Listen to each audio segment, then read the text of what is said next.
Britain may soon become the first country in the world to allow doctors to prescribe electronic cigarettes to help smokers kick tobacco.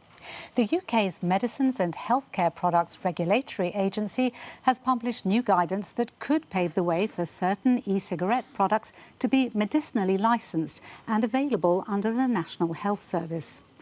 Joining me from London for more on this is Nick Hopkinson, Professor of Respiratory Medicine at Imperial College London and Chair of Action on Smoking and Health. Professor Hopkinson, what exactly is a medicinally licensed e-cigarette? So e-cigarettes are already available as consumer products very widely, and enormous numbers of people have used them to quit smoking or cut down their smoking in order to improve their health. The medicinally licensed approach is a sort of an additional level where products go through a regulated process that means that they can be prescribed and they can have claims about their effectiveness made. So once through medicinal licensing, that the product can be marketed as an aid to quit smoking. Why that's important is that so in the UK, about a third of people who smoke still haven't tried an e-cigarette, and about a third of people who smoke also think that e-cigarettes are as bad or worse than smoking.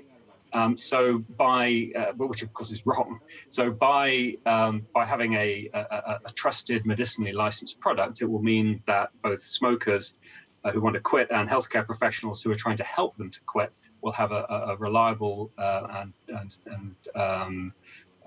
product that they can be very confident about.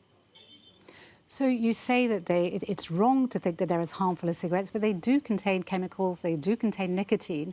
Are they going to be really safe and effective, and are they not addictive in some way?